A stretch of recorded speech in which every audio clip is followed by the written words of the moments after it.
Eddie Howe, Paul Mitchell, is it going to work? Is this the strategy, the recruitment strategy that's going to get Newcastle United over the line? Or is it all doomed to failure? Let's find out here on Toon Tactics TV.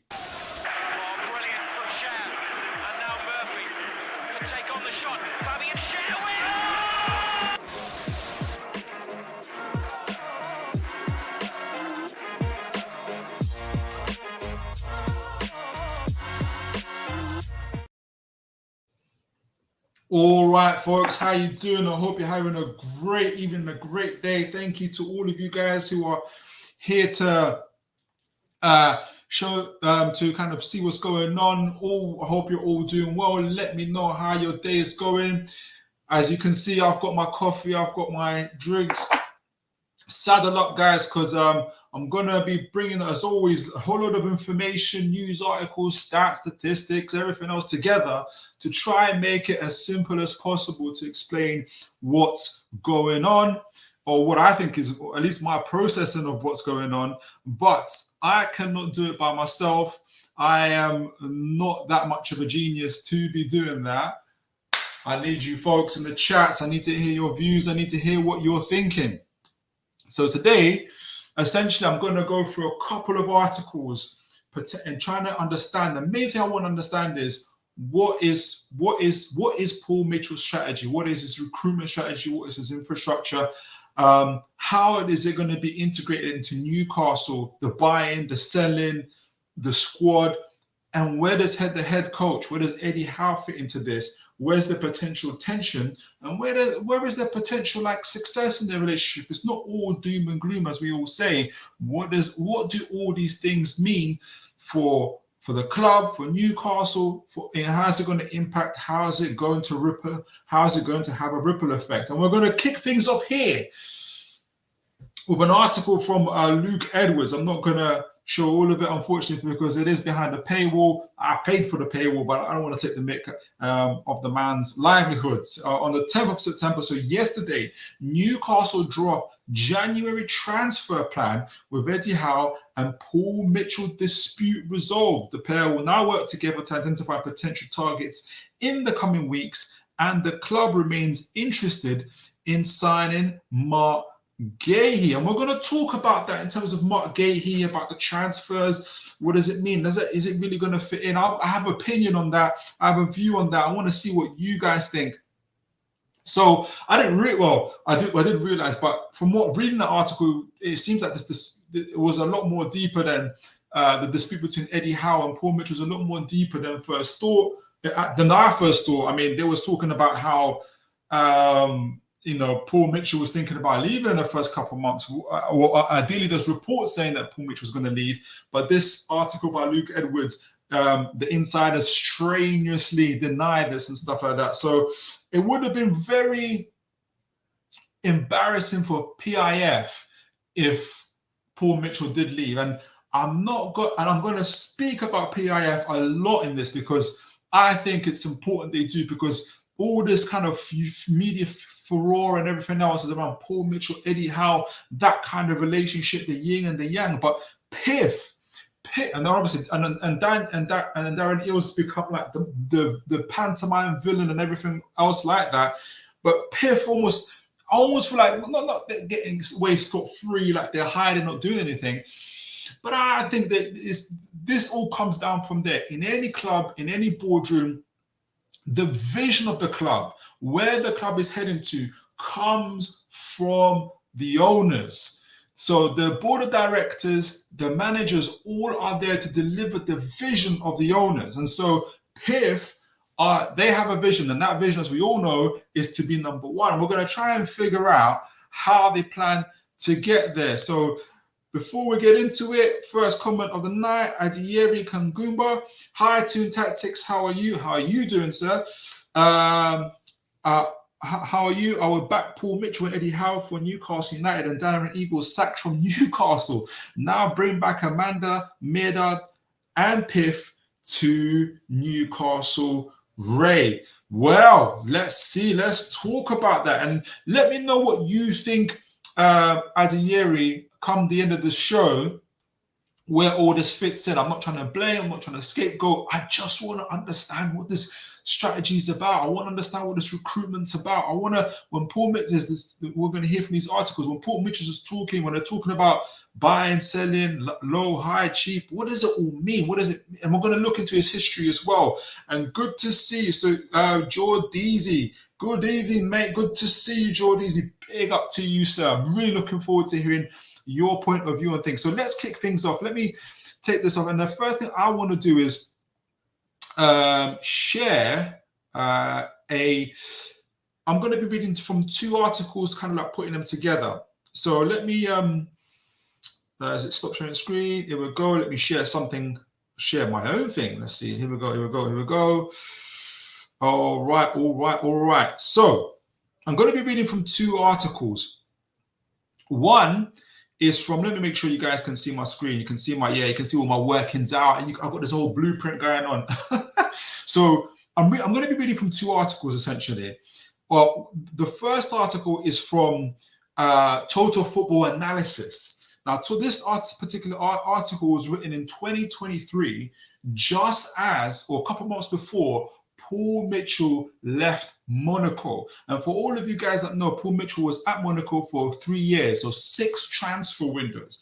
And this article, and it's by, if you ever guys ever read it or want to read it, it's by a gentleman by the name of Fintan O'Reilly. Really well written article where he talks about how Paul Mitchell turned around Monaco. He gives the context of Monaco, which we're going to discuss, and he's going to talk about how Paul Mitchell's kind of his recruitment strategy, his strategy for the club, totally changed things around for the club. And I'm gonna add that to Paul Mitchell's interview, which we spoke about, I think, last week with the Iron newspaper with Mark Douglas, where Paul Mitchell sets about how he plans to integrate his vision to Newcastle United. And I'm going to bounce back between the two because obviously that's his most recent job, that's his proof, that's his track record.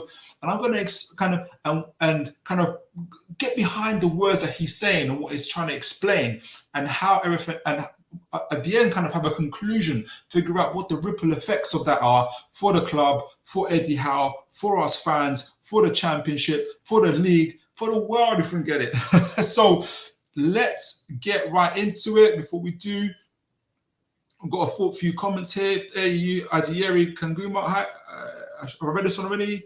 Oh, how are you? United should sign Mark Guehi. Hermoso signed for Newcastle United, and Memphis Depay signed for United. Adrian Rabiot signed for Newcastle. Kevizezu Newcastle. Okay, interesting.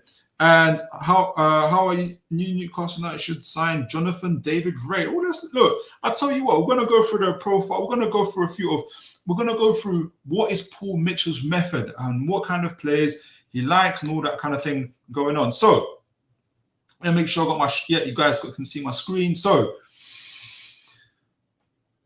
the article itself, the one from the Total Football, when we talk about Monaco, it's broken down into kind of 3 categories, 3 main areas that we're going to discuss. The first is Paul Mitchell, his tactics and formation. Then it's Monaco, obviously. Then it's Monaco, the transfer market activity, and then the stabilization of the club itself. So let's go right into it. So this is him at Monaco. Paul Mitchell's, we're talking about obviously the tactics and formation.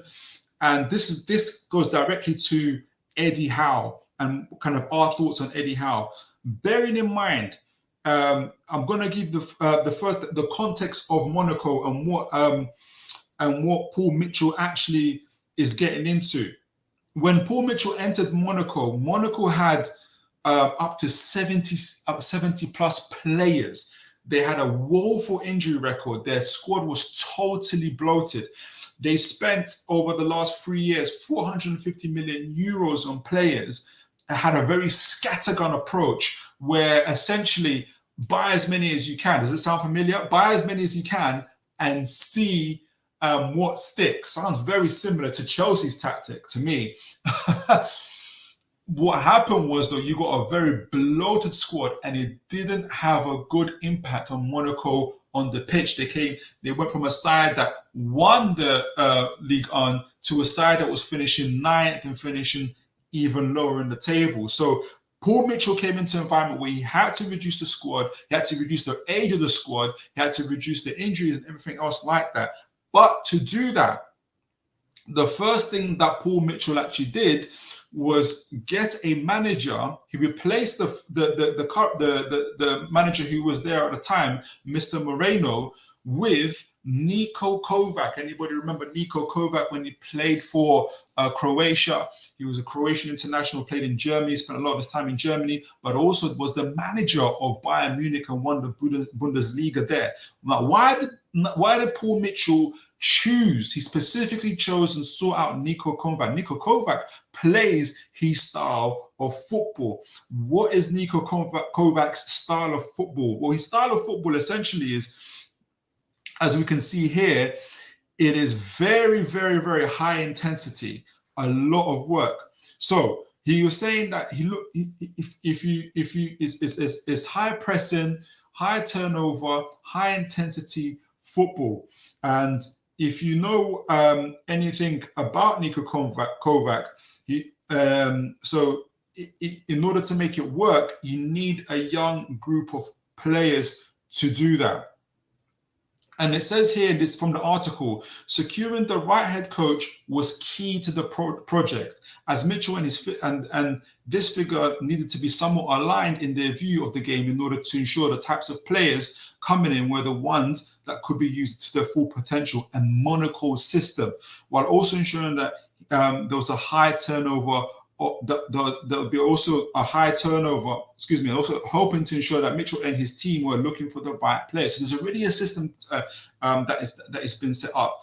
Kovac likes to play in a 4-2-3, 4-3-3, and also mix it up. So it's very, very intense in terms of how they press, and it needs young, especially athletic ball players to have it. So give you an idea, their midfielders made out of Aurelian Tchouameni and Fofana. So they were a very high scoring team. In my mind, I haven't seen the team play, but let me know what you guys think. It sounds very, very similar to Eddie Howe. And the conclusion around Niko Kovac, what they were saying is, Monaco's young talents and tactical setup make them one of the most interesting teams to watch in Europe. Niko Kovac and his staff deserve credit for successfully implementing positional play principles of the squad that is third youngest in League On. Now think about this, it's the third youngest team in League On. That's set up, that's by design through Paul Mitchell. They actually, their squad was average age was around 30 when Paul Mitchell came in, and was reduced to 24.5. Newcastle's, if you look on transferwindow.com, is currently about 27 plus. So you can already see where we're heading in terms of certain players being let go. Fabian Shaw, Dan Burn, possibly. And that's where the potential tension could be with Eddie Howe. We will see. The inexperience that is in the defensive group tells us why they only kept 5 clean sheets as at the time. Obviously, with young players, with youthful players, you get that inconsistency going. So you can already see the way Paul Mitchell strategy and everything behind it, the only way that it can work is to have a manager who is aligned with this vision. Now, all this, we saw earlier the article, the tensions between Eddie Howe. For now, in my view, from the outside looking in, I don't mind, as they kind of call it, healthy conflict, healthy tensions, because any manager that comes, manager worth their salt who just wouldn't just roll over just because a sporting director comes with fresh new ideas, especially if that manager backs themselves, as Eddie Howe does.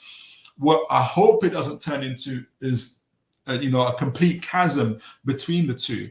But Eddie Howe, and you can see from Paul Mitchell's perspective, the manager is vital in ensuring that the vision that Paul Mitchell has for the squad comes to pass. So let's go to your comments. Let me know what you guys are saying at the moment, and we're going to read.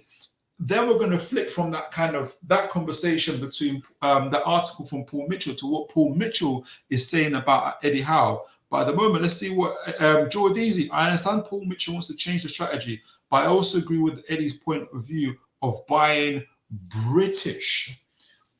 I don't disagree with you, Jordeezy, and I want to see, and I'm going to get to that in further down the line. I think, and when we discuss Mark Guehi and when we discuss Anthony Elanga, especially to see, because I agree with you, there's benefits in that, especially with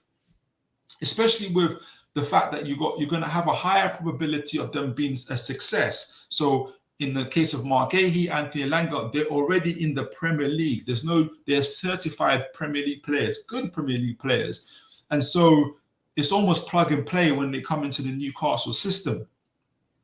However, and I think the main, and I don't think that's Paul Mitchell's issue at all. I think he'll like them as players. The main issue comes with the value. And if you keep on buying Anthony Elanga's and you keep on buying Mark Guehi's, what you're going to have, I think the concern from Paul Mitchell's side of things is a situation like we had this term where we're £70 million over the £105 million limit for the PSR, and we're calling Anthony Gordon saying, how would you like to go to Liverpool for £40 million? So I think that in the long and short of it is where it's at. But we're going to go into the ins and outs of it. Stay with me, Jordies, and let me know what you're thinking. Because you're right, and I think that's what they're going to be, the tensions. Because as we read this part from this interview from with Paul Mitchell, this is highlighted in the orange. When Mark Douglas, the journalist, asked Paul Mitchell about Eddie Howe, Paul Mitchell responds, because this is to do with the England job, obviously. Paul Mitchell responds by saying, but we also recognize we are on the journey. So in terms of Eddie Howe, and in terms of could Eddie Howe go? And now Paul Mitchell's talking about himself in Newcastle. But we also recognize that we are on a journey, and we also recognize the quality and his potential as well. Once again, I've never been a guy scared of interest in any of our staff members, especially our head coach, and especially from a level of organization that the FA is. As an Englishman, I am proud, and I think it's a recognition of the 2.5 years he's had here and the job he did at Bournemouth. He's a really good practitioner, being recognized for what he has done. Now, I don't know about you folks. that to me almost sounds like, you know, when I don't know what profession everybody, when you're leaving your job and your manager gives you a send off and says what a great worker you were, hopefully, and how amazing it was to work with you. That's what that particular passage sounds to me. You guys let me know what you think. I mean, that's where my kind of concern is, and I'll be honest with you guys. My heart wants Eddie to stay. My head says if I'm talking about another club, that's not Newcastle United, if I'm talking about Tottenham, Liverpool, whatever, and I can be dispassionate about it, I'll be like, oh, yeah, I think Eddie's going to leave.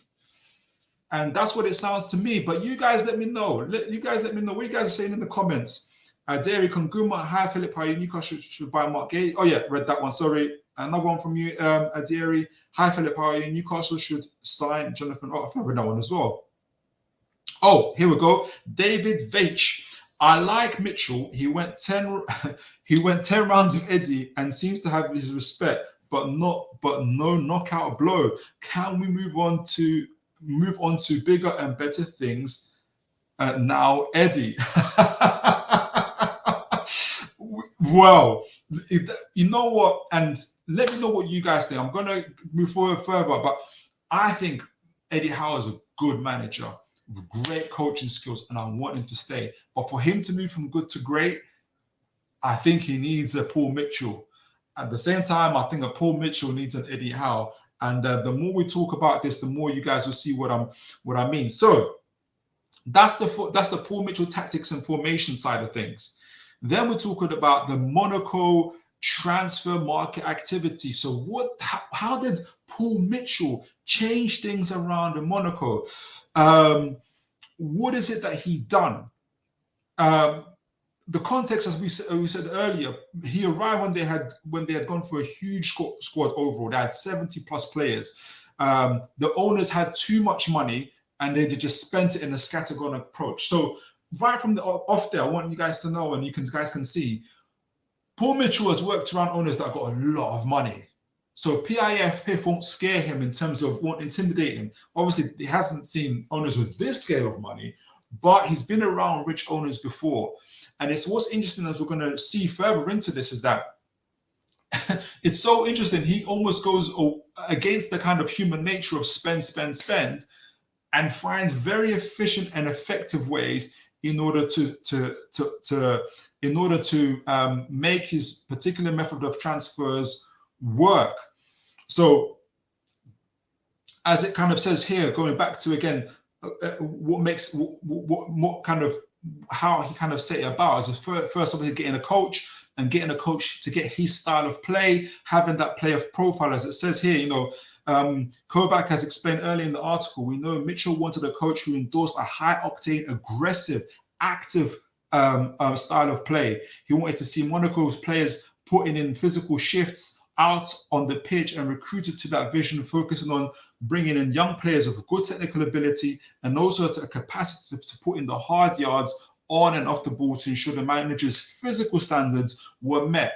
I tell you what, if you remove Niko Kovac from that sentence and put in Eddie Howe, you wouldn't see a difference. So in terms of style of play and what they're doing, in my perspective, and you guys let me know, obviously I haven't gone in the ins and outs in terms of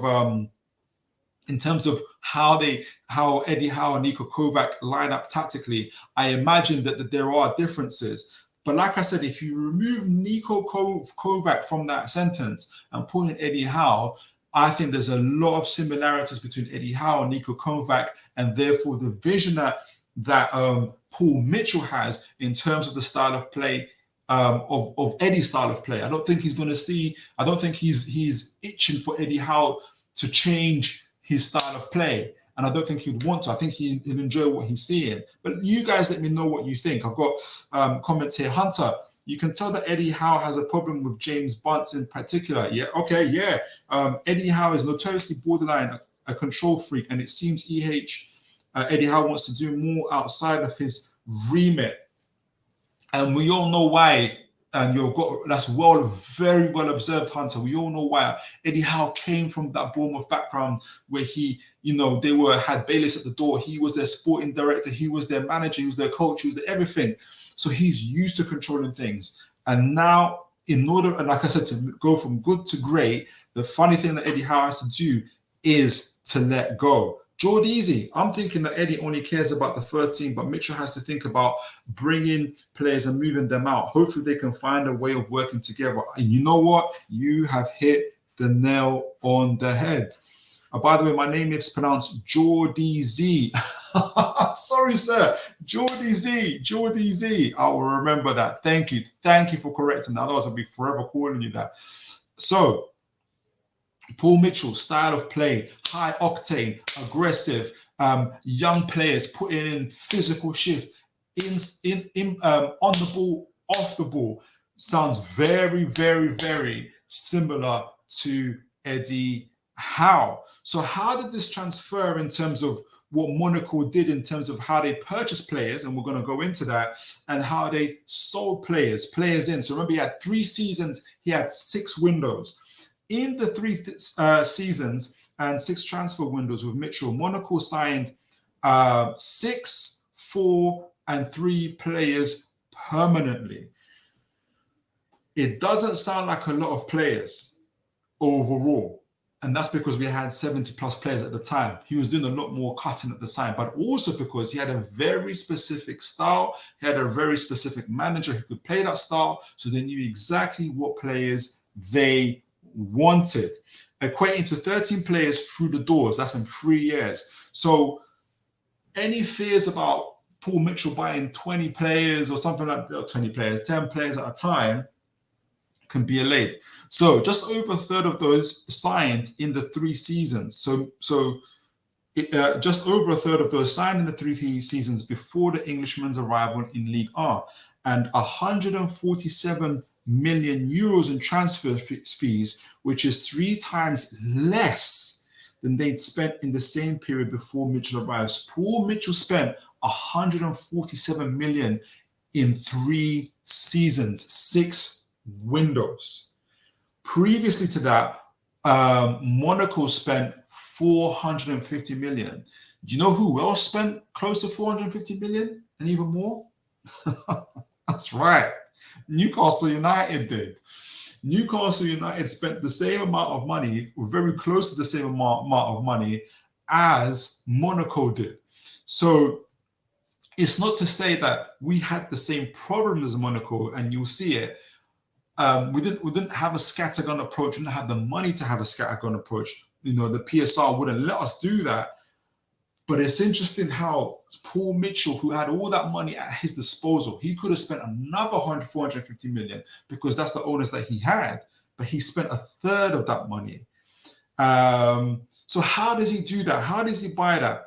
Well, going in the orange, if you guys can see in the orange boxes there, let me make sure you guys can see my box. I'm assuming you guys can see it. All right, excellent. Going back to the article with his Iron newspaper, where Paul Mitchell talks about how he buys players, he says, they will look to find value, so about himself, abroad. And he said, we have signed players from abroad. We have done that. He's talking about Newcastle now. But should we now stretch our recruitment radius and start to look at other pockets where there are undervalued talent, where if you look at my career, I've managed to do that quite successfully. Should we find a balance in the approaches, then I think we should. Obviously, he's talking about the approach of Eddie Howe, and he's talking about his approach. Now, let's look at what his approach is. And I'm not going to look at, here's what I'm going to look at to make it as fair as possible and understand as possible, not even fair as possible. I'm going to, because I think typically people go towards, and understandably so, the successes of Paul Mitchell, your Aurelien Tchouaménis, your Fofanas, your Nkunkus, your Heung-min Sons, your Toby Alderweireld, your Manes, all those guys. But let's look at the situation when the players don't become your Sadio Manes or Heung-min Sons. Let's look at the situation in the case of these two young gentlemen. This is when he was at Monaco. So very, very interestingly, the first gentleman is Myron Badu. The second one is Ishmael Jacobs. They're part of a group of 4 that Mitchell bought for Monaco. They're all under 23 players, and they all fit the bill in terms of athletic, strong, who can play in and out of possession. But they weren't all, like I said, your Sadio Manes. So with what's the gentleman's name? What did I say his name was? With Myron Badu. Myron Badu was initially purchased for a fee of 17 million euros from AZ Alkmaar. So he used the Dutch league. At the time of this purchase, Myron was 20 years old. So very, very, still young. Yeah, 20 million euros, which probably equates to about 18 million pounds. And when he was purchased by Monaco, this is his record since that time, his transfer record since that time. Oh, you guys can't see it. Let me lower these. He essentially went from loan to loan. So after playing with Monaco for a time, it looks like he wasn't making the first team. And so he was going on loan after loan after loan. He went to FC 20. He went back to 20 again. He went to VfL Bochum before eventually being sold to VfL Bochum.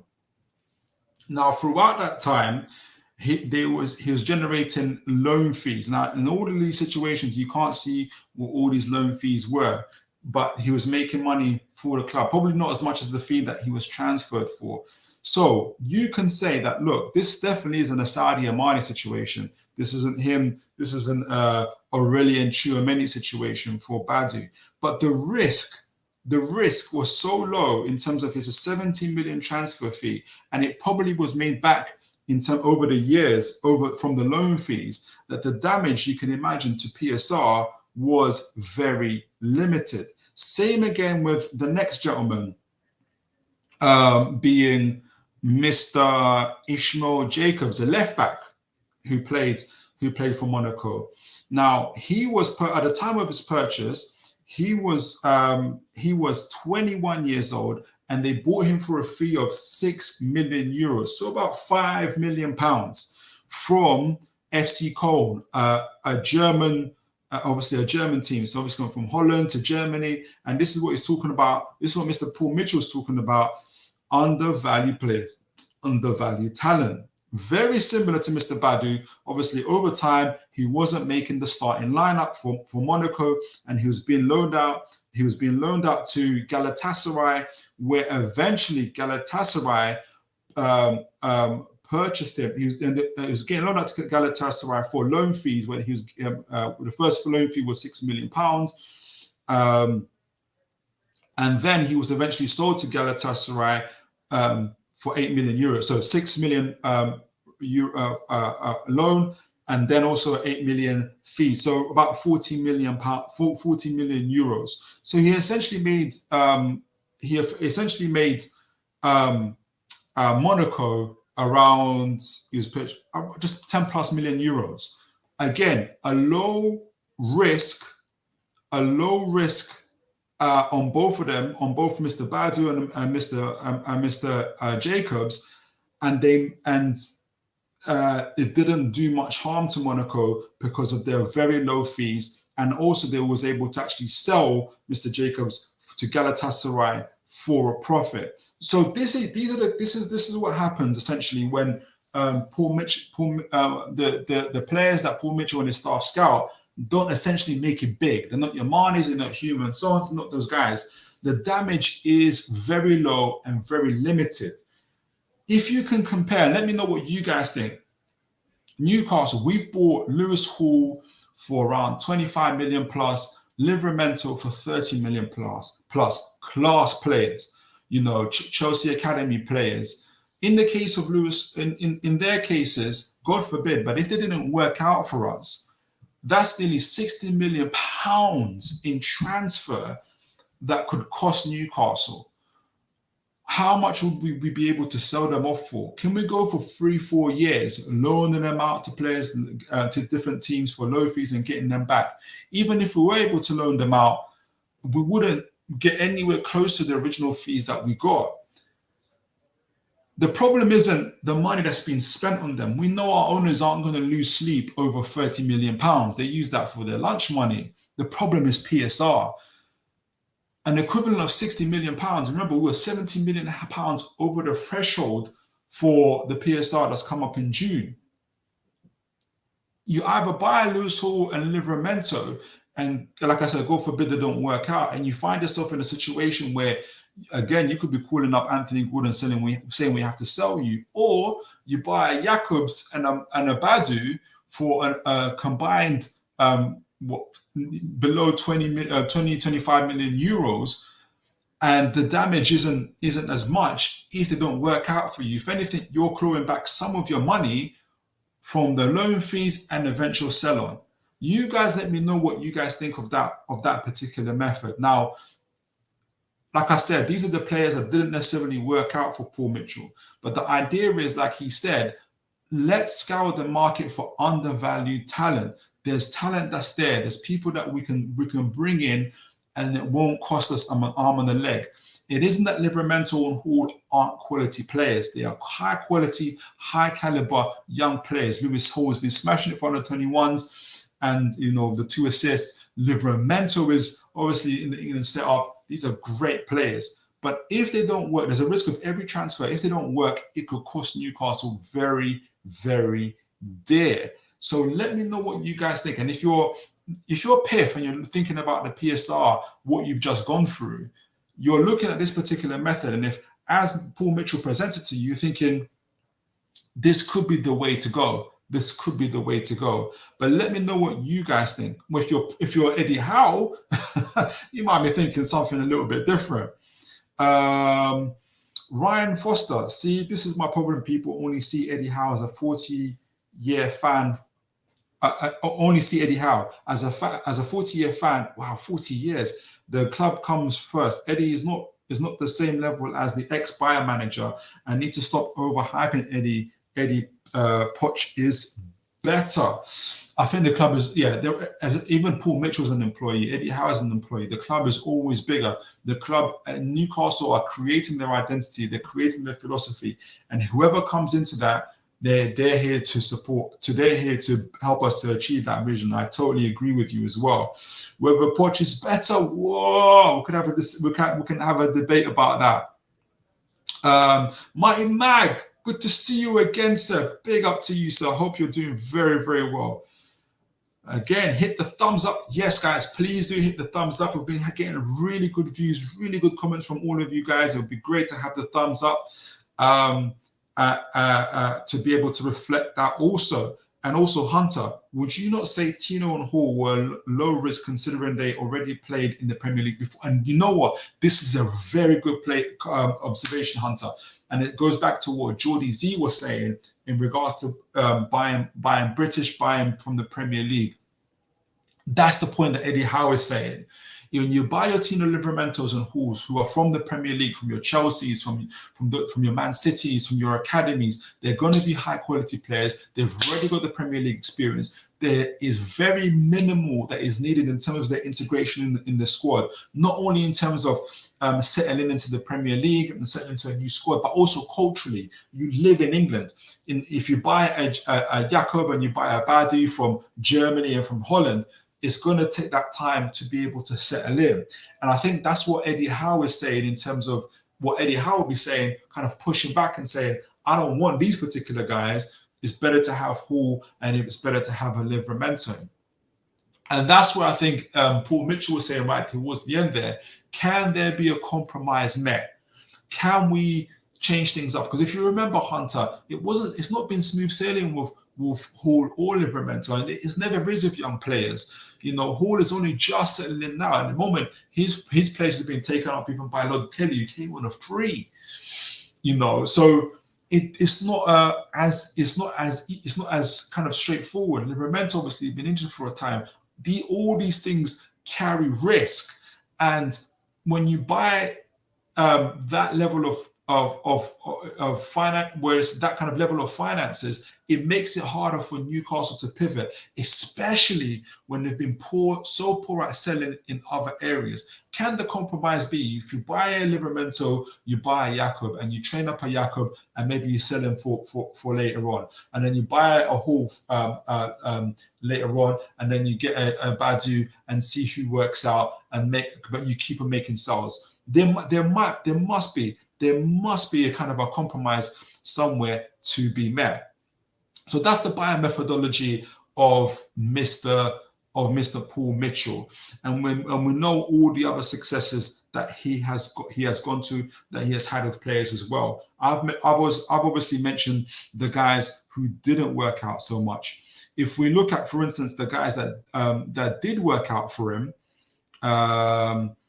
even just from his days at RB, where did I say it? Did I not save it? Oh, okay. I'll come back to it. I was going to show you guys, for instance, the purchases he made at RB Leipzig for the players that did work out for him. The other thing, and this goes back to the buying and selling part. Obviously, kind of focusing on the selling part.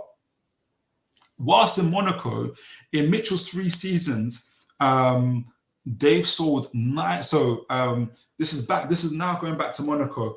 The players that he sold in the 3 seasons, he sold 9 in the first season, 11 in the second season, and 12 players respectively, totaling 205 million in player sales. Now remember the context for Monaco. If we're thinking, wow, we're going to be selling like half our squad here, Monaco had 70 plus players. So I think those numbers obviously are inflated and are reflective of Monaco's situation.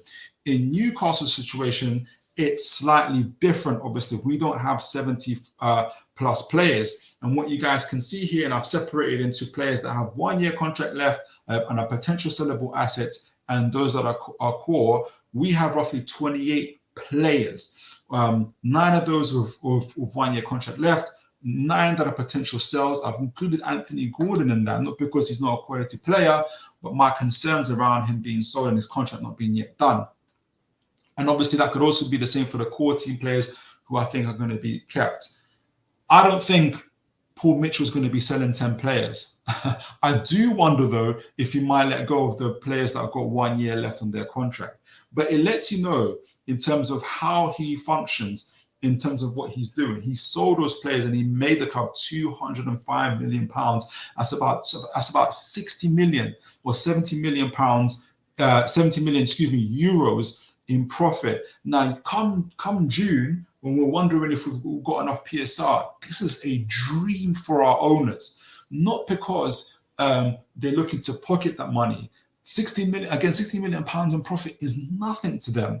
We're thinking about the PSR. If we're 60 million pounds in profit come the end of the 3rd year cycle, well, why not then go big in terms of the player that you want? Then you can maybe go for your Mark Guehi's for 70 million pounds if you want Eddie Howe, right? Rather than calling Anthony Gordon and saying, we might have to sell you to Liverpool for 40 million. And so, like I said, I don't think he's looking to sell 10, 20 players this season, but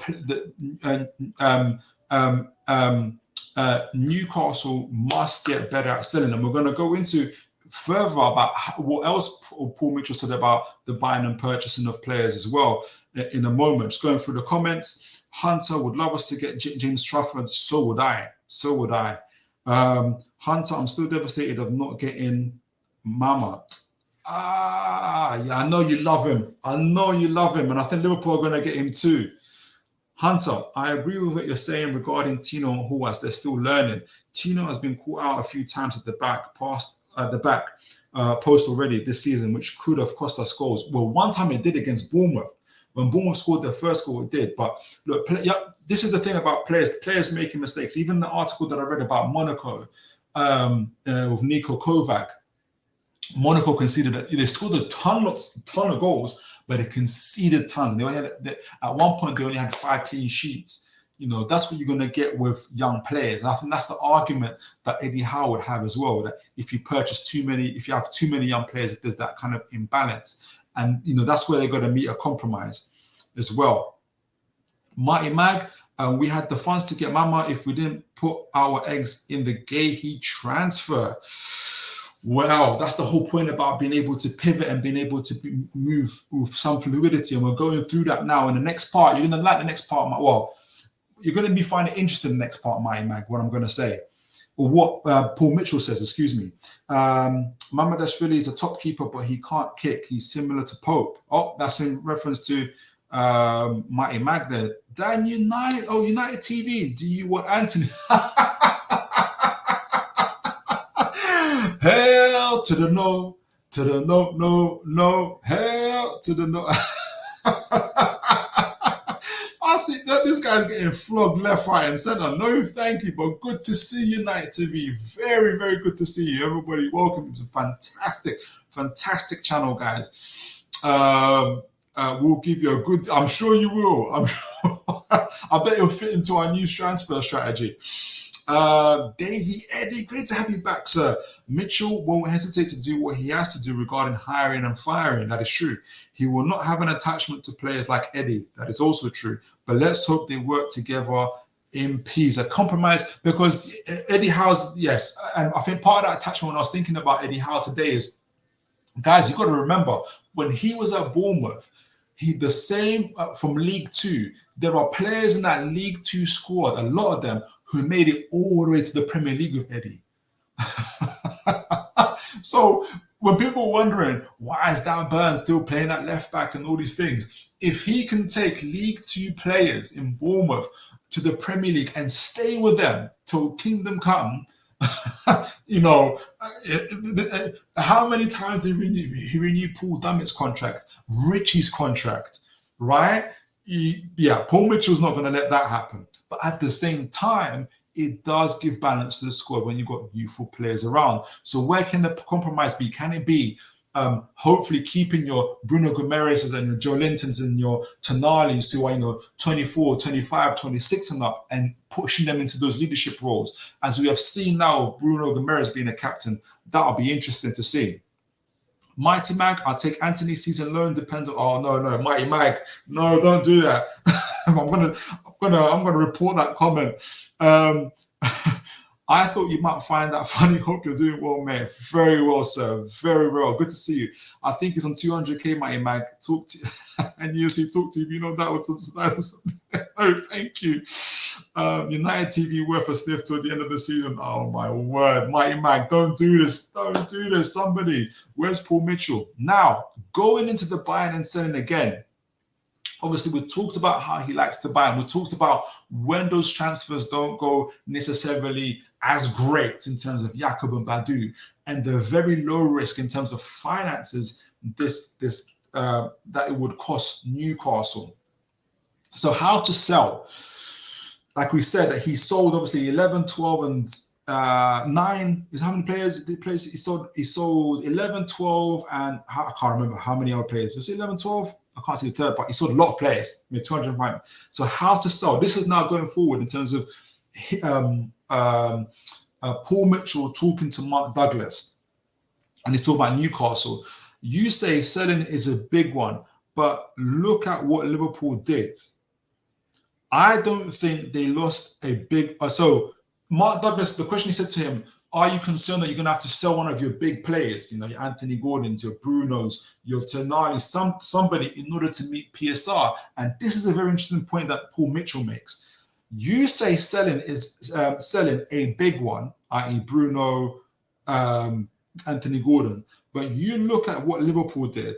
I don't think they lost a big one, but they did do a Fabio Carvalho for £25 million, and they did so, and they did so. Set Van Berg for £25 million. Both players went to Brentford.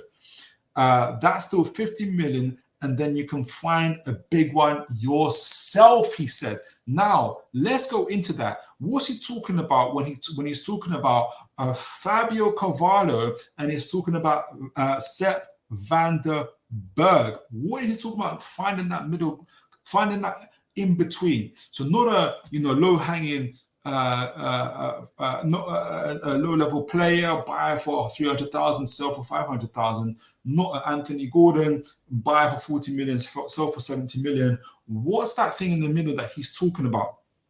Well, look at this. Liverpool purchased Fabio Carvalho when he was 19 years old for 9 million euros, so roughly 8 million pounds.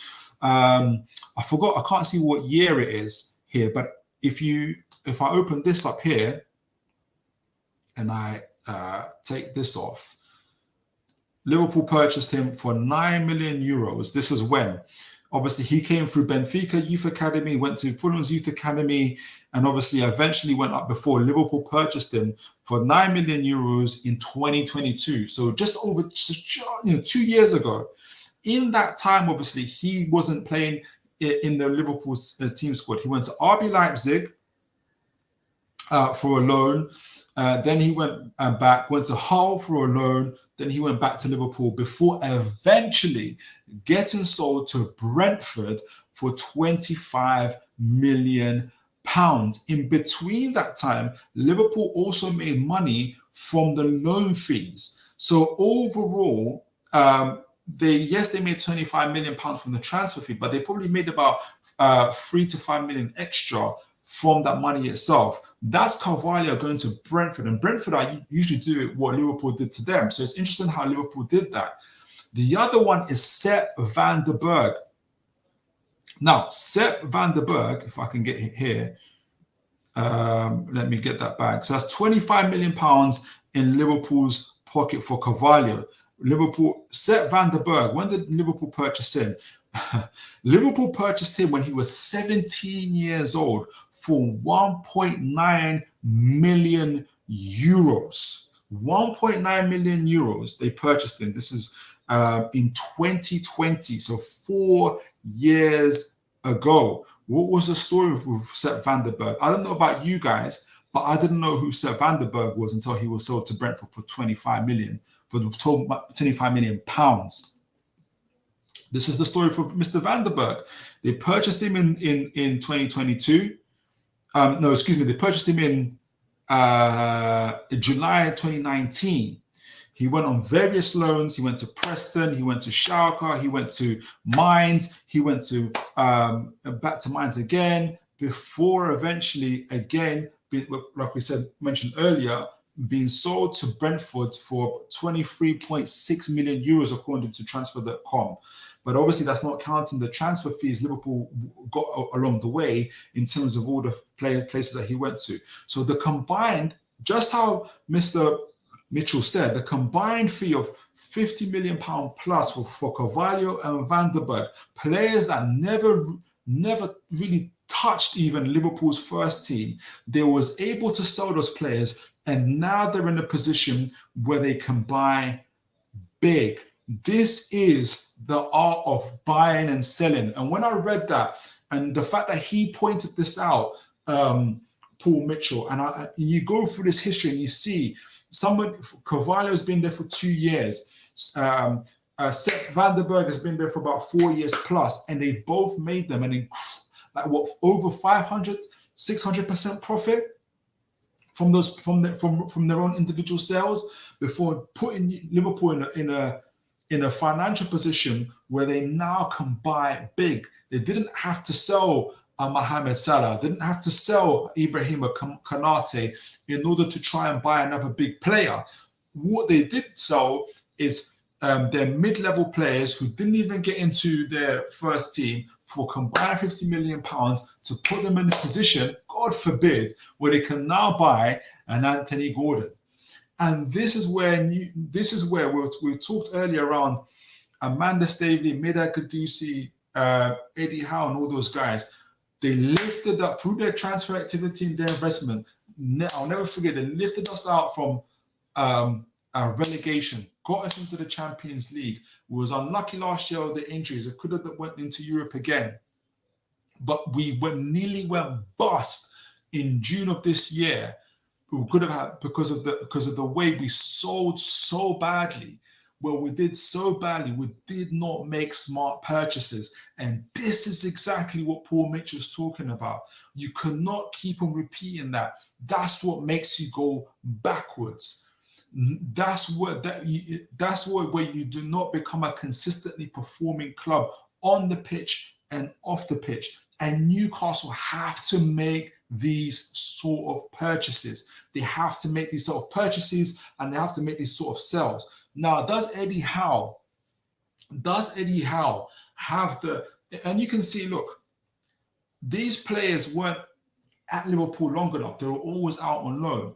So yes, these players will be going in and out of the squad, during preseason and stuff like that. But at the same time, Eddie Howe doesn't have to mind them too much. They'll be going out on loan.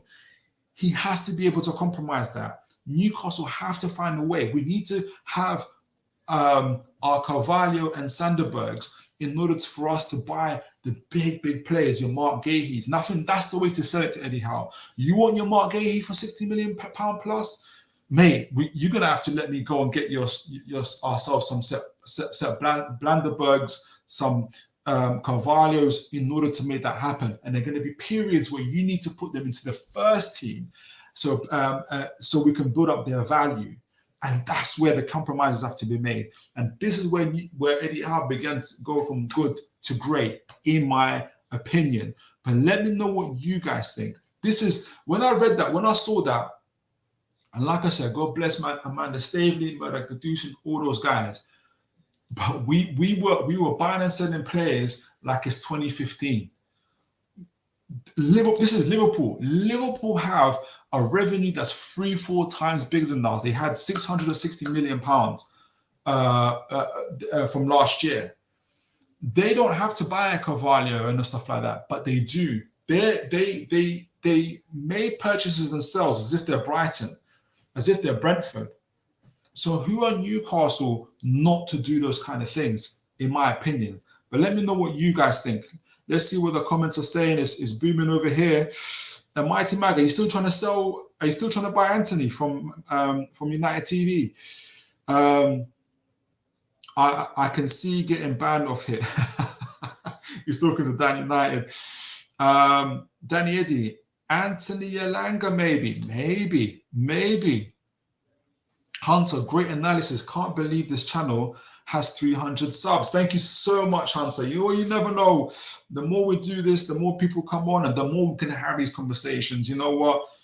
It's very, very interesting times ahead for Newcastle United. There's going to be the conversation, discussions we're going to have, how Newcastle are going to move, how they're going to change. Like, I would have never experienced this, obviously, God forbid, with Mike Ashley and all the stuff. Like, all this stuff we're learning now, it's incredible. I still find it annoying, but understandable that, for instance, when people complain to us about going on tours during pre-seasons and stuff like that, and I'm like, do you know that that's what the elite clubs do?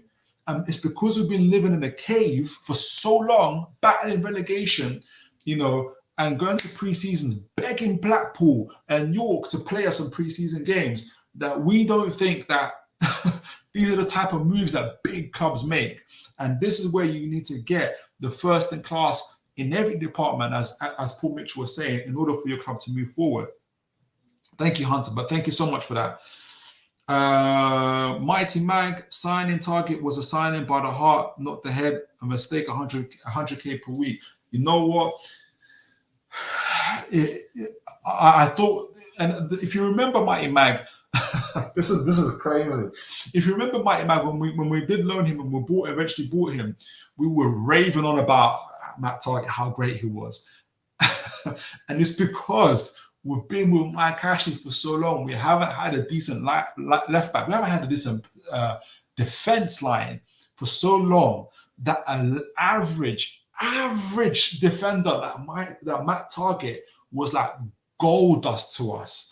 Can you imagine ever swapping Matt Target for Lewis Hall, for Lloyd Kelly? You would have never imagined that. But if you remember Mighty Mag, when we purchased Matt Target, people were going on like he's gold dust. But and I always encourage people to look at other rival football channels, especially the guys that are higher up, your Liverpools, your Arsenals. Matt Target wouldn't even hit their radar of conversation.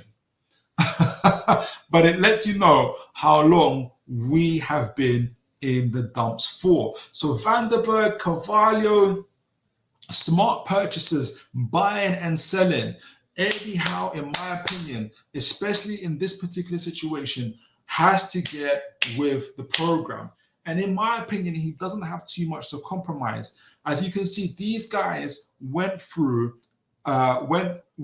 into a lot of loan spells. It was other teams, other clubs that were raising them up. On occasions, they made appearances for Liverpool. I think that's part of them kind of increasing or keeping their value.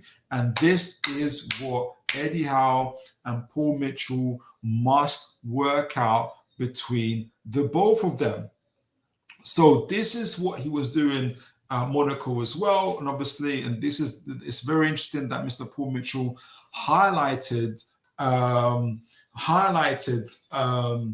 what Liverpool did, and it lets you know what he's thinking about and how he's looking to integrate his methods into Newcastle. So going back to the original article around Paul Mitchell and Monaco, the last point was stabilization. And this is what his strategy and his recruitment did for Monaco. And we read it and what they say. They went from being Monaco in 2017-18, a season after they won the league in 2016, to 17th in 2018 to in 2019, a dramatic decline resulting from the gutting of their squad and failure to rebuild effectively. They climbed to 9th the following season, which is more respectable finish, but still nowhere, I can't pronounce the name, Les Monégasques see themselves in the French football landscape. In 3 seasons with Paul Mitchell, with Mitchell on board, Monaco have twice finished in 3rd and currently sit 4th, 3 points off 3rd, and that last Ligue 1 UEFA Champions League spot. So I think under Paul Mitchell, I don't know what the third season is, but you guys can tell me. But they went to the Champions League 2 campaigns running. And this is the consistency that Newcastle must get. Monaco are in the Ligue 1. The Premier League is even more tougher. We've got 8 teams, 9 teams that we're competing with. It's not just Man City, Arsenal, Liverpool, Chelsea, Tottenham, West Ham, and Brighton, in my opinion. They're all there. The competition, Aston Villa, the competition is fierce. And the club that is most consistent, not only on the pitch, but off the pitch. You saw the smart purchases at Liverpool. This is Liverpool we're talking about, right? It's not Brighton. And we know what Brighton, how great Brighton is. This is Liverpool.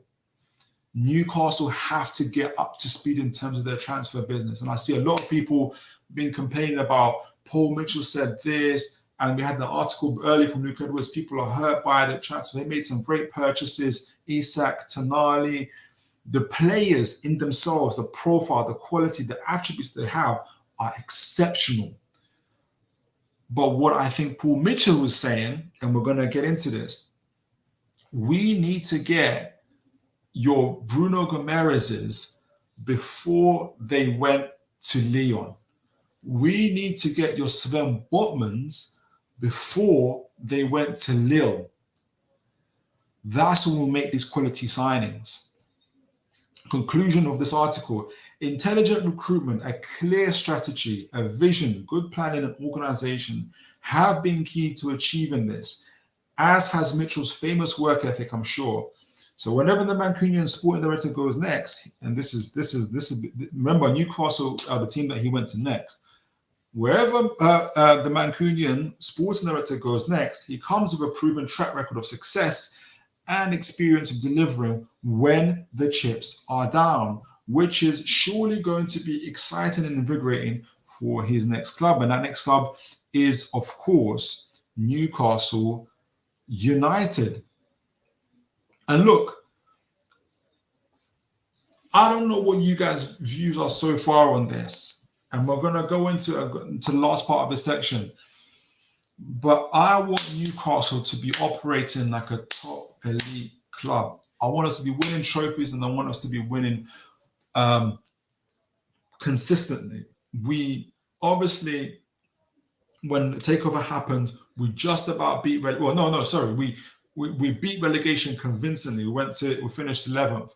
We then did a huge 25-point swing. Went from 45 points in that season to 71 points next season, and then obviously spiraled down to 60 points the following season. And we'll say injuries and stuff like that. But this is what we talked about. I think Hunter, you raised this around James Bunce, and we're not talking too much about performance direction and the health and injuries. And this was about recruitment. And what the point being is, had we had a James Bunce, and we're going to see his worth, but he was obviously, he did his thing at Monaco. I didn't show you the statistics for Monaco's injury list and how it was greatly reduced after James Bunce went there. That would have made the show into a 3-hour show. Had we had a James Bunce after our Champions League campaign, after we got into the Champions League campaign, would we have had as much injuries as we had here? Would Sven Botman be out for a year plus? Had we done more about his ACL? I know there's a whole story behind that. Eddie Howe was saying you can't force a man on the injury table. You'd also not have to put him on the pitch. You also don't have to put him on the pitch because now he's out for a year. Right? As good as he is, Mr. Howe and everybody else, you need a great team around you. And that's not just the guys that you brought with you from Bournemouth or your nephew that you brought from Bournemouth. That's not just, we can't build our entire infrastructure. The whole of the Newcastle United Institute can't be built on Eddie Howe. It has to be built for the Newcastle United as a club. And so this is my point about Eddie Howe going from good to great. They've said in the article that I've wrote to you guys that they're willing to put their differences aside for the good of the club. I think Eddie Howe, as good as he is to put that message is more for him than it is for Paul Mitchell. This is this direction that we're heading in, and this is what PIF are asking for. And this is where I'm going to learn more about PIF than I am about Eddie Howe and Paul Mitchell, to be honest with you, because they've obviously came last week, and I hope they made it very, very clear. We love you, Eddie. You're a great coach, because he is. You are exactly the coach that we want going forward, and I think they mean that. But if you're not with this program that we're trying to do, we're gonna move on. And I think that last message we read about what Paul Mitchell said about in terms of England and Eddie Howe, he's not afraid of letting his head coach. He's not afraid of letting his talented head coach like Eddie Howe go. Paul Mitchell means that. I think he means that. So that's the thing there. So rounding things off, we talked about, people were mentioning Mark Guehi, and Mr. Elanga. You guys tell me, and I'm going to get to this. You guys tell me, after hearing all this that we've been talking about in terms of how Paul Mitchell does his business, the buying, the selling, the philosophy behind his style, the type of manager, the type of play he likes, but especially in terms of the buying and selling, and now thinking about Mark Guehi, now thinking about Anthony Elanga, I know the newspapers are all saying this, and this is where maybe I might start placing some, not bets, but I might putting it out there. Anthony Elanga, Mark Guehi, do you guys think that under Paul Mitchell, with Eddie Howe, these are still the targets that we're going to go for? From everything that you have learned from today, you have heard from today about how Paul Mitchell operates, how he wants Newcastle to operate, especially in regards to buying and selling. Does Mark Guehi, does Anthony Elanga make sense to you? Remember, the last price quoted, and I know that Mr. Parrish at Crystal Palace isn't, I don't know how realistic he is about what he's saying. He's looking at 70+ million for Mark Guehi. In that same article between Paul Mitchell and Mark Douglas, Paul Mitchell says that we made our final offer 17 days before the transfer window ended. So all these newspapers, all these media reports, Newcastle first bid, second bid, third bid, fourth bid, fifth bid, that's not what was going on. And we know, now that looking in hindsight, this was the stuff that was being released by, in my view, that has been leaked by Crystal Palace in order to do two things. I think to show their fans and their supporters that they're not letting go of their big stars that easily, like they had to let go of Olise because of a £60 million release clause. The other thing is they were trying to generate as much interest as possible. But I digress. Paul Mitchell, in my view, is in no way, shape or form going to buy Mark Guehi for more than £60 million. And I think this is where the main strife possibly, well, I think James Bunce was one, is a big one, but I think this would also be a strife between him and Eddie Howe. Eddie Howe really wants Mark Guehi. I know they're saying Paul Mitchell's aggressively looking for him, and I think the same article that we've read of Mark Douglas, he's aggressively looking, trying to get it over the line. And even the other newspaper article of Luke Edwards saying they're going for Mark Guehi. If you made your final offer 17 days before the transfer window ended, without any further bids, for me, that's not being very aggressive. That's not being very aggressive. I don't think he's that sold on, not necessarily on Mark Guehi as a player, but for the value. For the value. He made a big song and dance about criticizing the previous directors, Amanda, Meerdad, and Jamie Rubin, who always gets away with it because he's a silent partner. about how they made their purchases. Yes, Tonali is a great player. Yes, Bruno Guimaraes is a great player. Sven Botman, Lewis Hall, Lee Romento.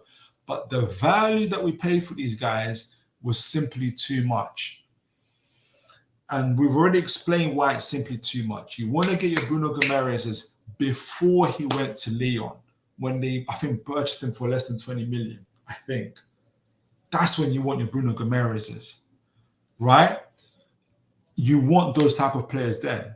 So if I look at Mark Guehi, for instance, I've brought him up on the screen. Obviously, he's a Chelsea Youth Academy player. And then before, since 2016, before eventually being sold to Palace for 23 million euros. That's about 21 million, 20 million pounds. He was 21 years old. That's when you want to purchase Mark Guehi. So instead of Palace purchasing Mark Guehi, it should have been Newcastle. Not looking at Mark Guehi now for upwards between 50 to 70 million pounds. It makes no sense. Because what if Mark Guehi doesn't work out?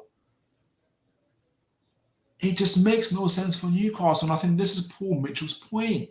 I know, Eddie, this is the player you want.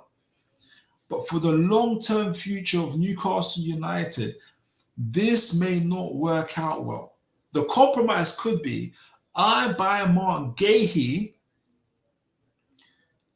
and that's all in terms of the players that you want. I'm going to start buying your Badus, your all these other players, your Sepp Vandenbergs, and we're going to make some money. And you're going to train them, and you're going to put them in the first team. That's the only way I see Paul Mitchell possibly compromising on that part. But even then, I just don't see it. But you guys let me know. Do you think that we still purchase Mark Guehi? Anthony Elanga. I don't know why. I don't know why if this is true. And I think it is true. Obviously, it is true. Paul Mitchell, Newcastle United made a bid for Anthony Elanga on the final. And this is why I don't think Paul Mitchell had his heart set on this. They made a bid for Anthony Elanga for 35 million plus Almiron to Nottingham Forest for Anthony Elanga. Anthony Elanga, ladies and gentlemen, is not worth 50 million pounds. There's no way Anthony Elanga is worth 50 million pounds, guys. Olise went to Bayern Munich for 60 million pounds. Are you to tell me that he's only 10 million pounds in terms of quality better than Anthony Elanga? No way. From everything that we've seen today, we've read today about Paul Mitchell, Anthony Elanga is not 50 million pounds. And from, we're supposed to buy Nottingham Forest. He was obviously, and this is the interesting part, obviously he started playing. Anthony Elanga was in his youth in 2014, was playing for Elfsborg, for Malmo in Sweden, obviously. Manchester United bought him as a youth in 2014, guys, before selling him to Nottingham Forest for 17 million euros. 17 million euros, guys. And you mean to tell me that's when Newcastle need to buy Anthony Elanga's? Your Anthony Elanga and any other Anthony Elanga. That's when you buy him. And he was, how old was he when they purchased him? Anthony Elanga was 21 years old when they purchased him. That's when Newcastle. That's the argument Paul Mitchell will have with Eddie Howe. I know you like Anthony Elanga, but he's not 50 million pounds. And also, if we buy Anthony Elanga and we buy, and I know that it's a 35 million pounds plus Almiron, you buy Anthony Elanga, and I'll be kind, say it's not 70 million, say it's 60 million for Mark Guehi, and you buy Anthony Elanga for 35, you buy Mark Guehi, it's 95 million pounds. Who are we going to sell? Newcastle United, we've got money, but we haven't got that many players to sell. We've been very poor at selling. and those guys aren't worth that. If Paul Mitchell, the whole time he was at Monaco, spent 140 million euros in 3 seasons for Monaco, who before that, the previous 3 years spent 450 million euros, so the same amount as Newcastle United. How is he, in a space of one transfer window, going to completely destroy his own method, break his own way of buying and selling players for Anthony Elanga, Mark Guehi, just to make Eddie Howe happy? It doesn't make sense. What compromise does Eddie Howe have to make in order for Paul Mitchell to do that? And even then, is it going to be worth it? This shows Newcastle have 9 players on final year contract, including Sean Longstaff. Do you mean to tell me we couldn't have sold Sean Longstaff? And I love Sean Longstaff, but I'm just talking about in general for the good of Newcastle United. You know, we had to sell Elliot Anderson for the good of Newcastle United. We couldn't have got 25, 30 million pounds for Sean Longstaff. Why have we not sold him? Why have we not sold Emil Kraft for 5 million? We couldn't sell Jamal Lascelles, is injured, but we should have sold him last year. Why didn't we renew his contract? Fabian Shaw, we could have sold him. Dan Burn. Callum Wilson, what is Callum Wilson still doing here? And I love Callum Wilson.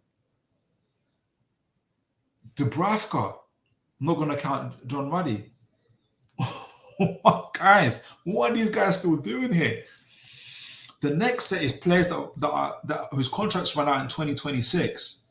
Kieran Trippier, Nick Pope, Isaac Hayden. I don't know what kind of hellish contract we gave him. Matt Target, Miguel Almiron, and Anthony Gordon. Garan Kuo, I won't count, that's 300k. Jacob Murphy, Joe Willock. Newcastle, in my perspective, yes, we have the money, but we're not in a position to be purchasing Anthony Elanga and Mark Guehi for nearly £100 million. From everything that I've seen and I've read. But you guys let me know. Let me know what you guys think. Let me know what you guys think. I've got your comments here. Fantastic. Davey Eddie, good points there, Philip. Maybe the young Croatian lad who's out on loan comes in good. Maybe Joe White. Exactly. And even if he doesn't, how much did we pay for him? It's very low risk. It's very, very low risk. Minte, we sold him before his time. He should have at least been in our first team just to see what he does. But fine, you know, that worked out. But had we sold Callum Wilson, had we sold Almiron, had we sold Kieran Trippier, we wouldn't have had to sell Elliot Anderson and Minte. In fact, we would not have sold them. And that's where you need a director to make decisive decisions. In order for him to make those decisive decisions, PIF have to back him. And I love Eddie Howe, but he's going to protect his players. He's going to do what a good manager does, but he has to be saved from himself, in my humble opinion.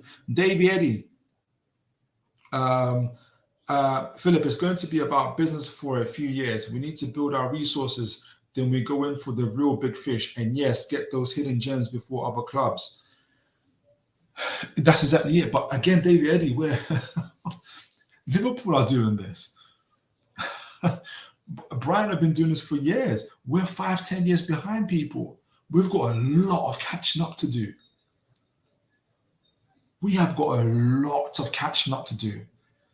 And I think I want Eddie Howe, and maybe I'm focusing a little bit too much on Eddie Howe. I want him to work out, but he needs to get with the program. I think I hope PIF have when they came here, formally anointed Paul Mitchell with the power of hiring and firing staff, but also whose players' contracts get renewed and whose don't. And Paul Mitchell has to, I'm sure he'll be wise enough to know, I'm saying all of this in terms of Paul Mitchell getting power, but no sporting director, and I think Kev Lawson made this point on X, and I got this from him, Kev Lawson, is even if you have that kind of power, you have to be wise in knowing that, look, if I'm going to be purchasing the players and the manager doesn't like them, it's going to be a problem. So he has to be wise. Even if it's not Eddie Howe and he gets a manager who sees his vision, like a Niko Kovac, not Niko Kovac exactly, but a Niko Kovac who sees the vision of Paul Mitchell, he still has to make sure that the manager likes those players. We're really building from the foundations up here. We've got a good team, a good squad, but the way we made our purchasing, what we've done, it's not sustainable. We were 48 hours away from either huge points deductions or selling Anthony Gordon for £40 million plus Gomez back to Liverpool. We can only laugh and joke about it now because it hadn't happened. But had Brighton and Nottingham Forest not, and the price for that, by the way, we've got this Odysseus Vladikamas for £20 million, and he can't even make it onto the bench. That is bad business. We got rid of Elliot Anderson and Minte for Vladikamas, and we caused the whole situation with Anthony Gordon. Anthony Gordon, who gave us 20 plus GA, we got on the phone to him and we said, we're going to have to sell you, bruv.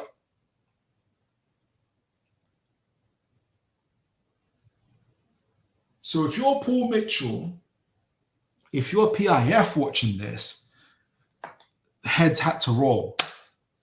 Heads had to roll. We can't be doing that again. We can't be doing that again.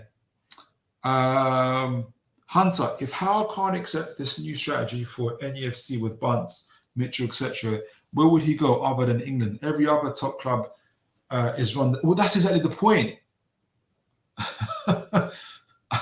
He can't go to Arsenal saying, I want things my way. He's not going to get into Man City anyway. He's not going to get in. Even Chelsea, where obviously Eddie Howe's better than Maresca, has got more experience, but you think the directors at Chelsea are going to let Howe say to them, oh, you're not buying that 16-year-old Brazilian kid and putting him into my team. You're not going to last very long there. Pochettino didn't last very long there. Aston Villa got Une. He's already better than you. Tottenham, you think Levy's going to listen to you? That when you say to him, I want Dan Burn as my centre-back, you think Levy's going to listen to you? Newcastle, you're a good manager, Eddie Howe. You could be great. You've got the ingredients to be a great elite manager. And you can go to England. You can go to England, but you're gonna be frustrated like you was in terms of your own footballing career. That you never achieved the greatness that your talent and your work ethic would have allowed you to achieve. But you need to, in order to be great, you need to have great people around you. And it's the same thing for Paul Mitchell. I don't think he's won a cup yet. He's won any leagues yet. He still also there's parts of Eddie Howe that he also needs. We've got a great team. We've got a great work team harmony and culture and resilience about our team. We've been playing poor this year. You know, Tottenham could have beat us 3-4-0. They didn't. Southampton, Bournemouth, we could have lost all those games heavily. But that's the resilience of the team. That's what Eddie Howe can offer. So we've got to meet the compromise somewhere. I'm going to wrap this up soon, guys, and conclude this. Just reading up your comments. Been absolutely fantastic here, guys. Hunter, Parish is a fool. Yeah, Philip, he's regretting that now. Guehi is going to be in the final 18 months of his contract come January. That's 70 million, 60 million, 50 million, 40 million. I'm telling you already, the more I read about Paul Mitchell, even 40 million, this guy is going to be wincing giving that money for Guehi. He knows there's some player in Norway that's as good as Guehi, but he's 18, 19 years old, and it's going to take about a year and a half to get him to that level. Philip, David Eddy again. No, David Eddy. Philip, I don't think we will go back in for Guehi. I've mentioned this before, but he was not Mitchell's man. I believe he will identify someone else. I agree with you, Davey. My only thing is, what if he does get Guehi? Why did he get Guehi? Is it to make Eddie Howe happy? Yeah, I hope it doesn't. I don't think that. I really hope that's not the case, because what's the point of having a sporting director otherwise? And or if we did, and if he does purchase Guehi, what's the compromise? It has to be a compromise that, in either way, that's to the benefit of Newcastle United Football Club, not to the detriment. Not to the detriment. It has to be to the benefit of Newcastle United Football Club. Philip, I don't think David Eddy. Philip, I don't think we'll go back in for Guehi. Oh yeah, sorry, read that one. David Eddy, I agree, Philip. No way is Elanga worth that 50 million. I'm of the opinion that we won't go back in for him either. Look. If you read from analysts, he's a good player. He's an average Premier League player. He's an average player. He's an average Premier League player, and who's not worth 50 million pounds. He's not. There's other markets you can do. David Veitch. PIF can add icing on the cake when the cartel is smashed via a shiny new stadium, but we want a sustainable, profit-driven methodology. Enter Mitchell in an 80,000-seater stadium. Very good thinking. And obviously, not everybody will like the conversation around the new stadium, but it goes back to the same thing I was mentioning earlier about Newcastle taking tours during the off-season and how people were complaining. And I know some of our legends, I love Alan Shearer, I love all those guys, and they're complaining about this. But guys, we don't make money. Before PIF came here, Leicester City had a bigger revenue than us.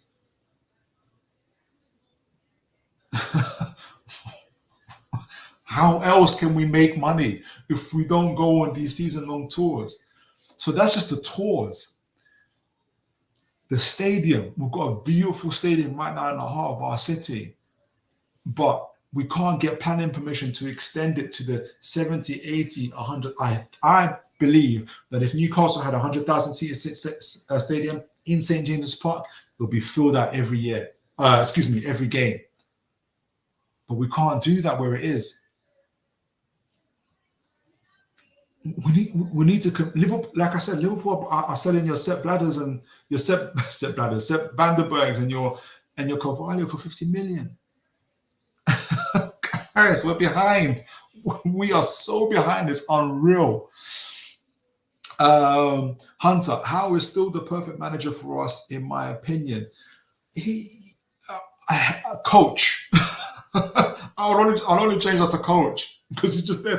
And Paul Mitchell is great on the grass, on the pitch, directing players. Yes, but he can't be doing our transfer business.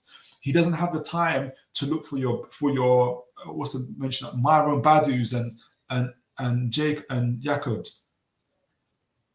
And his nephew hasn't been doing that, because his nephew Andy Howe has been looking for players specifically that his uncle wants, not specifically that the club needs. Right? So we've built a system around Eddie Howe, from the scouting department to the infrastructure to the board. There was such an imbalance in power. It has to change. Hunter,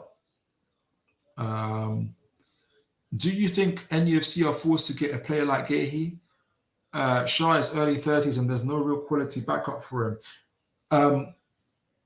We've talked about how there is so many players that are. There is so many players. I wanted to show you guys a screen and I lost it. It was so annoying. There was something I wanted to show you guys, but there's so much talent out there. It's unreal. There's so many players out there.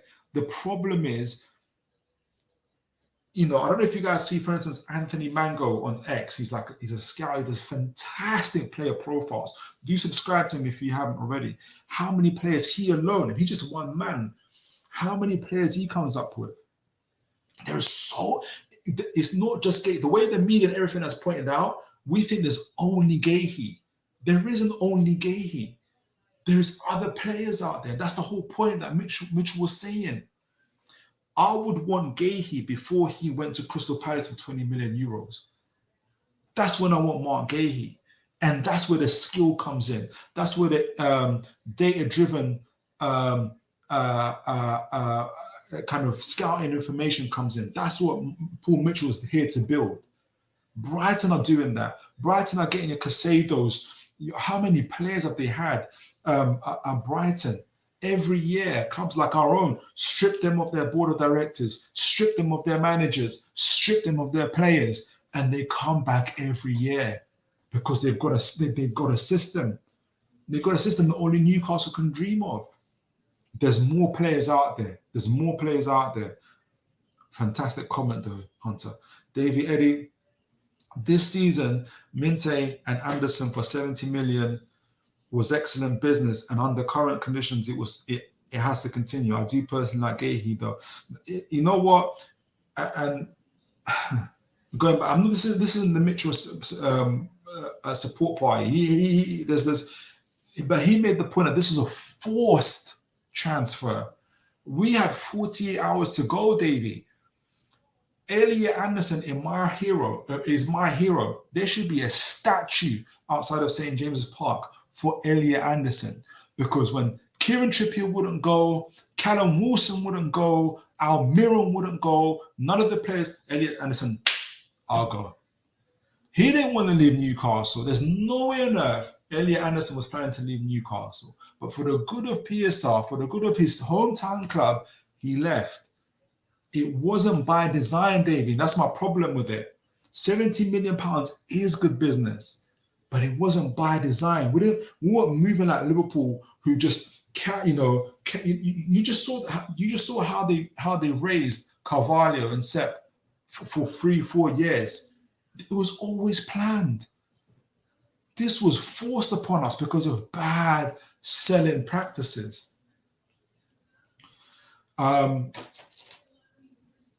Davey Eddie, this season, excellent show, Philip, well explained. Thank you, sir. And Hunter, could we get a 20-year-old centre back and still push for top 4? Seems like we'd have to take a step back and to take a step forward. You can chew gum. You can walk and chew gum. You can do both, essentially, Hunter. The problem is that we have a good we have a good squad now that can do good things now. And you do have to find the balance. Can you get a 20-year-old centre back but have elite, have elite players? Yes, you can. But Newcastle first have to figure out how to buy and sell first. We need to first have a working way to be fluid in the market and not be in a position where PSR has got us by the cojones. We can't, otherwise we're forever going to be held at ransom by clubs like Crystal Palace for centre-backs who aren't worth 70 million, who are barely worth 40, 35 million. I don't think you've seen, but who else was actually competing with us for Guehi's signature? Who else was fighting us off for Anthony Elanga? Nobody. Nobody was fighting us for Anthony Elanga and Mark Guehi.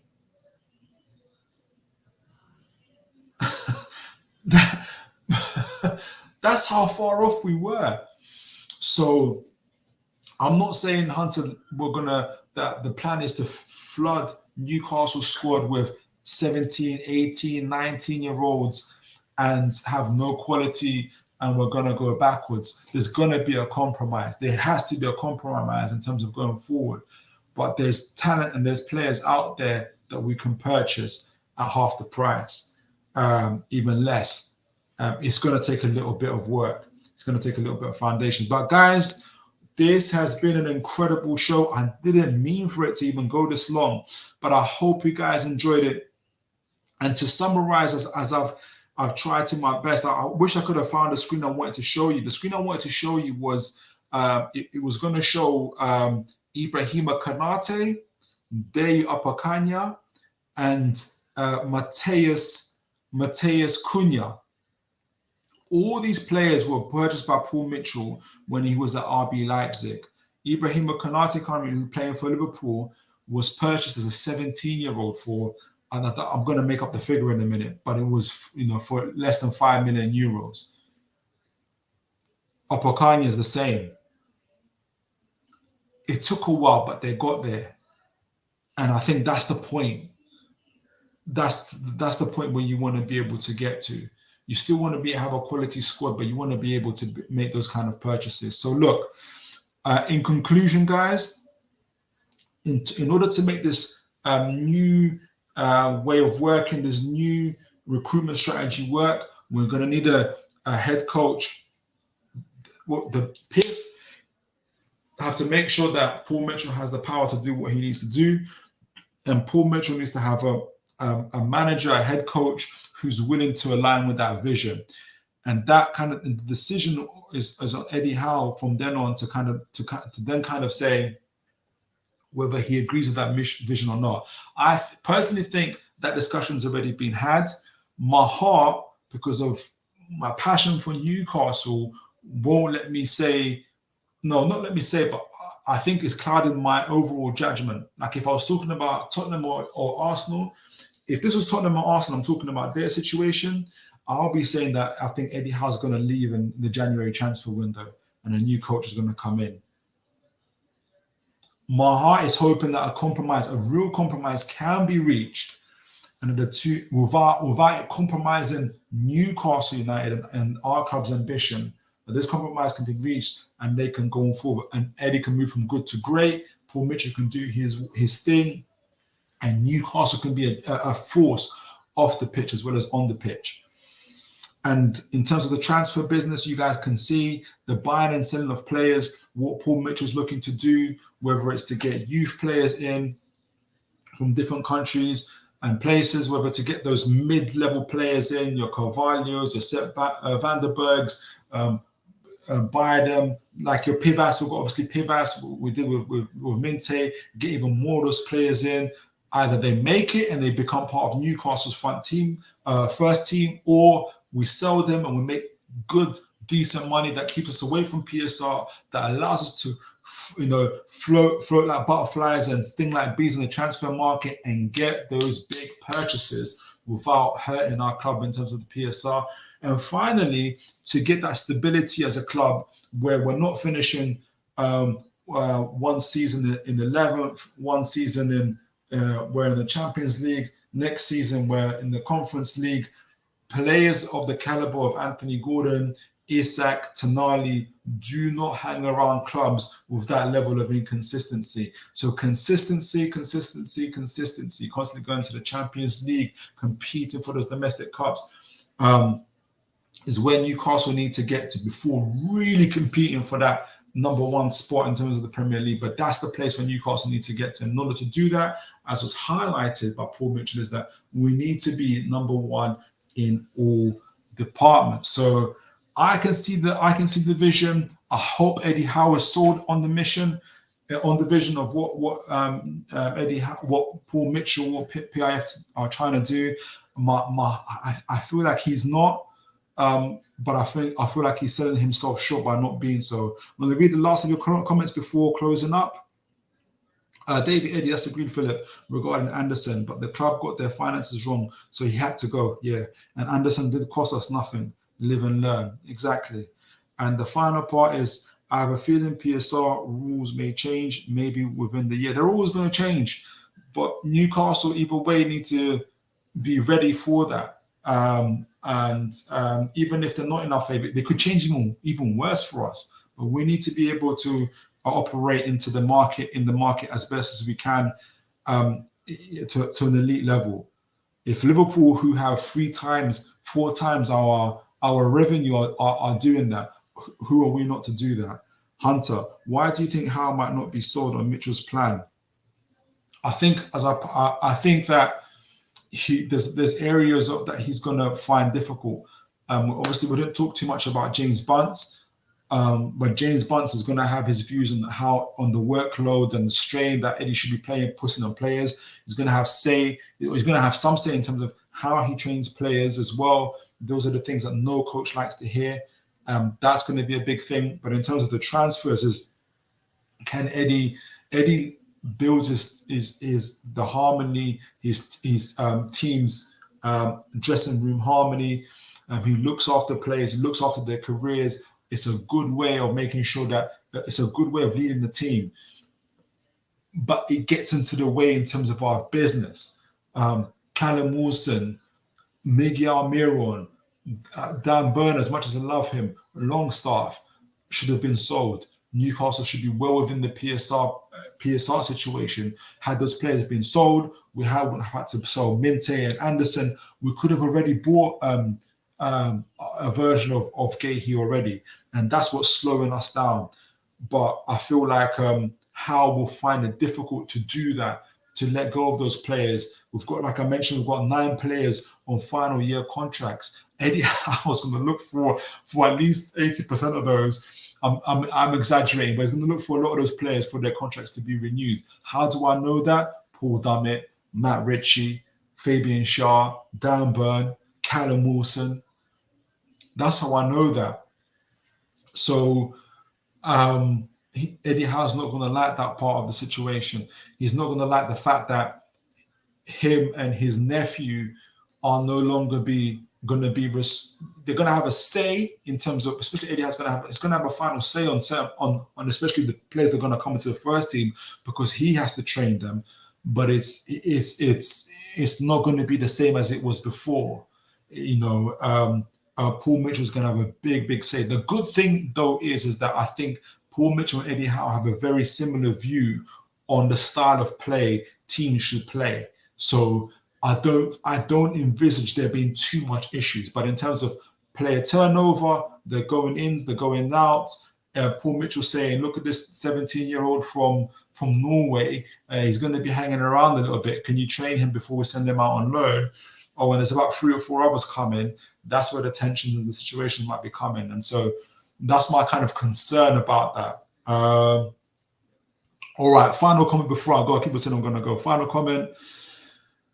David Eddy, where Kraft is concerned, no one would have blinked if he had been sold, but he had done a sterling job at the start of the season. So fair play. Yeah, fair play to him. Fair play to him. But if we could have had, if the problem, David, is that we don't know the player that we could have had we sold Kraft. Who knows what other right back, left back we could have got, or attacking midfielder we could have got had we sold Kraft. That's the problem.